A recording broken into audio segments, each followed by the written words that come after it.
नमस्कार मित्रांनो, अशोक मामा या मालिकेच्या आजच्या भागात आपण बघणार आहोत. स्वयंपाक करताना सगळ्यांची आता चांगलीच फजिती झालेली असते. त्यामुळे अनिश शक्कल लढवून बाहेरून पोळ्या मागवतो. त्यासाठी तो रेयांशला बाहेर पाठवतो. आता बराच वेळ झालेला असतो, त्यामुळे सगळेजण त्याची वाट बघत असतात. तेव्हा अचानक रेयांश त्यांना दिसतो. तेव्हा सगळ्यांनाच खूप आनंद होतो. रेयांश आता पाईपने वर चढत असतो. सगळेजण त्याला आत घेतात. तेव्हा सगळ्यांचंच आता टेन्शन कमी झालेलं असतं. तोरणे म्हणतात, आता खूप मोठं काम झालंय आपलं. तेव्हा देसाई रेयांशला शाबासकी देतात. तेव्हा अनिश म्हणतो, आता आपण पुढच्या कामाला लागूया. तेव्हा रेयांश म्हणतो, पण आपण जे काही बनवलंय ते खूप बेसिक बनवलंय. त्यावर तोरणे म्हणतात, अरे आपल्याकडे वेळच खूप कमी होता. तेव्हा जना म्हणतो, ठीक आहे रे, आपली पहिलीच वेळ होती. तितक्यात ईशान म्हणतो, आपण बाहेरून पोळ्या मागवल्या, हे जर आजोबांना कळालं तर. तेव्हा अनिश त्याला म्हणतो, तू तुझं तोंड शांत ठेव, पचकायचं नाही. जर बाबांना या पोळ्यांबद्दल कळालं तर खूप मार खाशील, सांगून ठेवतो. तितक्यात आता अशोक मामांचा आवाज येतो, चला 1 तास होऊन गेला, आता पानं वाढायला घ्या. तेव्हा सगळ्यांचीच गडबड सुरू होते. तेव्हा प्रभूबाई म्हणतात, अरे काय 2 तास झालेत, स्वयंपाक करतायत की माशा मारतायत किचनमध्ये. तेव्हा ईश्वर म्हणतो, अरे भुकेने इकडे आम्ही कळवळतोय. आता सगळेच जण जेवण घेऊन आलेले असतात. अनिश म्हणतो, डिनर इज रेडी. हे ऐकल्यावर सगळ्या बायका मात्र आता खुश झालेल्या असतात. अनिश रेयांशला म्हणतो, रेयांश उघड. तेव्हा रेयांश एक एक झाकण काढून त्यांना भात, आमटी, खीर सगळं काही दाखवू लागतात. तेव्हा प्रभूबाई मात्र तोंड वाकडं करतात आणि म्हणतात, हे काय, पापड कुठे? तेव्हा तुषार म्हणतो, तळणार होते पण राहून गेले. तितक्यात अनिश म्हणतो, करणार होतो पण वेळ कमी पडला ना, कारण बाबांनी 1च तास दिला होता. त्यावर प्रभूबाई म्हणतात, मग 2 तासापासून काय तुम्ही आतमध्ये माशा मारत होतात का? एवढ्या वेळात तर आम्ही किती आयटम बनवले असते. तेव्हा अनिश अशोक मामांसाठी जेवणाचं ताट वाढतो आणि म्हणतो, बाबा तुम्ही चव घेऊन पहा, सेलिब्रिटी शेफ आहात ना, सांगा कसं झालं. तेव्हा अशोक मामा जेव्हा टेस्ट करू लागतात तेव्हा तोंड वाकडं करून म्हणतात, हळद. तेव्हा देसाई मोठ्या उत्साहात म्हणतात, टाकली आहे. त्यावर ते म्हणतात, जास्त झाली आहे. पुढे ते भाजी चाखून बघतात तेव्हा म्हणतात, मीठ. त्यावर देसाई म्हणतात, घातलं आहे ना. तेव्हा अशोक मामा म्हणतात, टाकलंच नाही आहे. तेव्हा रुपाली म्हणते, मला ना दुसरी भाजी हवी आहे.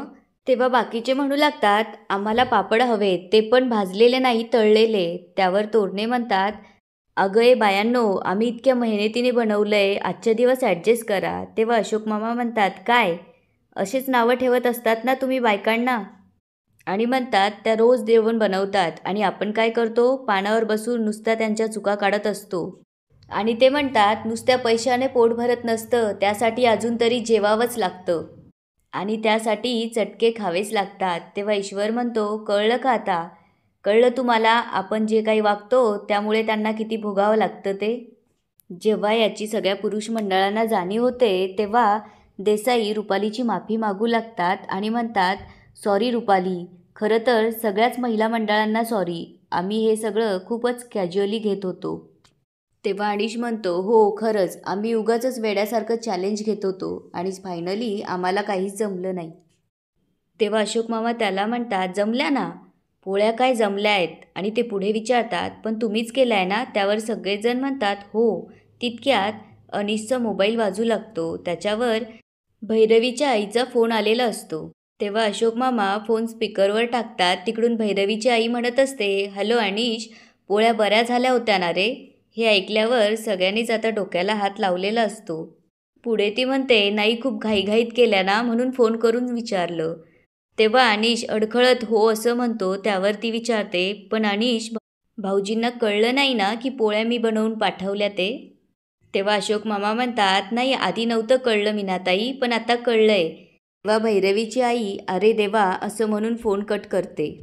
तेव्हा अशोक मामा अनिशच्या जवळ जाऊन म्हणतात, चोरट्या लफंग्या, आमच्याशी खोटं बोललास.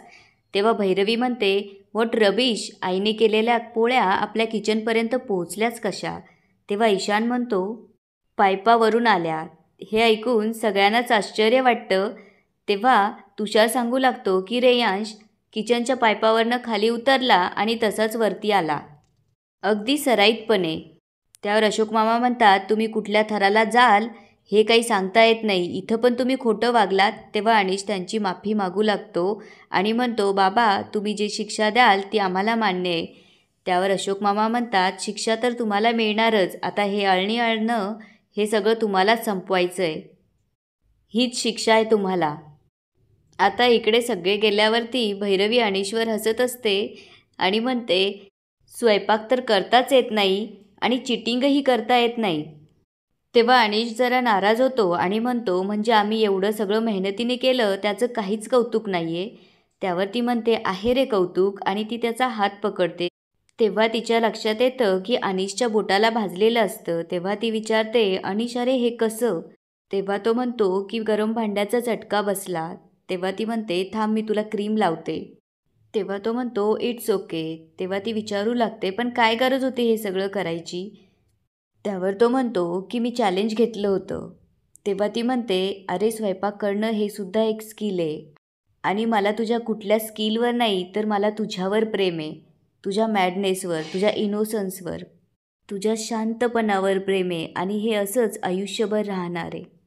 आता दुसऱ्या दिवशी सगळ्यांची गडबड सुरू होते. तेव्हा ईशानची बॅग घेत अनिश म्हणतो, अरे ईशान तुझी बॅग इतकी जड काय? तेव्हा संयमी म्हणते, टाईम टेबल वाईज भरली नसेल त्याने.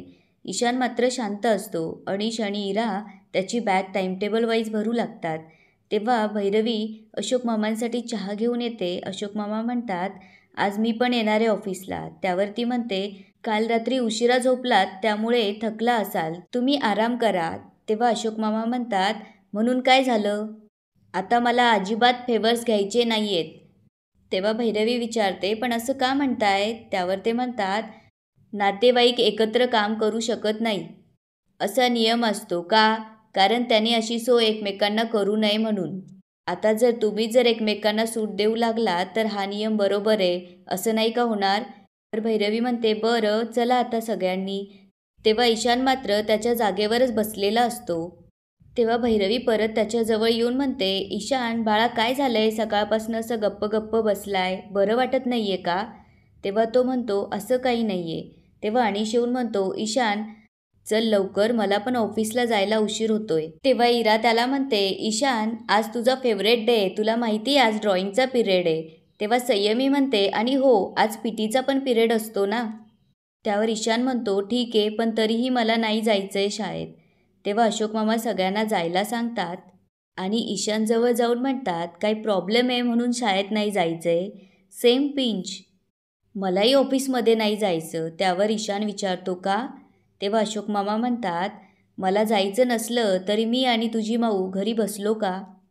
त्यावर तो म्हणतो, आजोबा तुम्ही आणि माऊ खूप स्ट्रॉंग आहात. त्यावर अशोक मामा त्याला म्हणतात, अरे तू तर टिबल स्ट्रॉंग आहेस. आणि ते म्हणतात, आपल्याला नको असलेली माणसं आजूबाजूला असतातच ना, म्हणून आपण घरी बसतो का? आपण त्यांच्याशी लढायचं आणि आणखीच प्रो व्हायचं, नाहीतर यो व्हायचं. त्यावर ईशान हसू लागतो आणि शाळेत जाण्यासाठी तयार होतो. आता इकडे भैरवी ऑफिसमध्ये आलेली असते. तेव्हा योगिता तिला म्हणते, भैरवी आपली आज आर्किटेक्ट बरोबर मीटिंग आहे. तेव्हा भैरवी तिला म्हणते, प्लीज ती मीटिंग रिच शेड्यूल कर. त्यावर तृप्ती म्हणते, भैरवी महत्त्वाची मीटिंग आहे. तेव्हा भैरवी तिला म्हणते, आय नो, पण माझं काम त्याहूनही इम्पॉर्टंट आहे. तेव्हा हर्षा तिला विचारते, कसलं काम? तेव्हा भैरवी म्हणते, सांगेन नंतर, पण मी काय म्हणते ते सगळ्यांनी आधी ऐका. आज दुपारपर्यंत आपला प्रोजेक्ट सगळ्यांनी सबमिट करायचा. त्यावर गायधनी म्हणतात, माझगावकर आज रिपोर्ट सबमिट करणारच आहे. इनफॅक्ट त्यांचा रिपोर्ट तयार झालेला सुद्धा असेल. तेव्हा हर्षा म्हणते, एक मिनिट हँग ऑन, माझगावकर अजून आलेले नाही आहेत का? की ते येणारच नाही आहेत, मग कोण करणार त्यांची सगळी कामं? त्यावर भैरवी म्हणते, आणखी कोणी कशाला करायला हवेत, ते स्वतःच करतील. तेव्हा हर्षा भैरवीला विचारते, अगं पण ती नोटीस? त्यावर ती म्हणते, त्या नोटीसचं काय करायचं ते मी बघेन. इनफॅक्ट माझगावकर कुठेही जाणार नाही, मी आता त्यासाठीच हेड ऑफिसला जाते अँड आय एम शुअर काहीतरी मार्ग निघेलच. त्यावर हर्षा हसून म्हणते, टिपिकल भैरवी, एक्स्ट्रीमली इमोशनल झाली ना की एक्स्ट्रीमली इलॉजिकल होते. आता मेहता सरीला बरोबर ग्रील करतील. आता इकडे अशोक मामा भैरवीच्या केबिनमध्ये येऊन तिला गुड मॉर्निंग म्हणतात. आणि मी साईटवर जाऊन आलो असं म्हणत ते तिच्याकडे फाईल देतात. त्यावर भैरवी म्हणते, कसं झालं काम? त्यावर ते म्हणतात, काम चांगलं झालं, पण जरा पावसामुळे गोंधळ झाला. त्यावर भैरवी म्हणते, बाबा काम झालं हेच महत्त्वाचं आहे आणि आता मी मेहता सरांना भेटायला हेड ऑफिसला जाणार आहे. काही झालं तरी तुम्ही आपल्या कंपनीमध्ये मला हवेत, कंपनीमध्ये सुद्धा आणि माझ्या टीममध्ये सुद्धा. त्यावर अशोक मामा म्हणतात, मी तर तुझ्या टीममध्ये कायमच आहे, कालही मी तुझ्याच टीममध्ये होतो. ते आठवून दोघंही हसू लागतात. तेव्हा भैरवी म्हणते, बाबा मी लंडनमध्ये होते तेव्हा हे सगळं मिस करत होते, हे सगळं मला पुन्हा मिळालं आहे. त्यावर अशोक मामा म्हणतात, आपल्या मुलांना आपल्या माणसाचा सहवास लागतोय हीच खूप महत्त्वाची गोष्ट आहे. तितक्यात भैरवीचा फोन वाजू लागतो. तेव्हा अनिशचा फोन आहे असं म्हणून ती फोन उचलते आणि अचानक काय असं म्हणून ती उभी राहते. तेव्हा अशोक मामा धावपळ करत घरी आलेले असतात आणि काय झालं असं विचारू लागतात. तेव्हा परशू त्यांना सांगू लागतो, मामा अनिश दादा ईशानला शाळेतून घरी घेऊन आले. तेव्हा अशोक मामा म्हणतात, नाही नाही ते ठीक आहे, पण याला झालं काय? त्यावर अनिश म्हणतो, फार काही सिरियस नाही बाबा, पण भैरवी कुठे? त्यावर ते म्हणतात, भैरवी गेली हेड ऑफिसला, पण याला काय झालंय? त्यावर अनिश ओरडूनच म्हणतो, मारामारी करून आलाय तो. त्यावर अशोक मामा म्हणतात, मारामारी? त्याला बघून अशोक मामांना धक्का बसतो आणि याच ठिकाणी आजचा एपिसोड संपतो. आता पुढे काय होणार ते बघूया उद्याच्या एपिसोडमध्ये. धन्यवाद.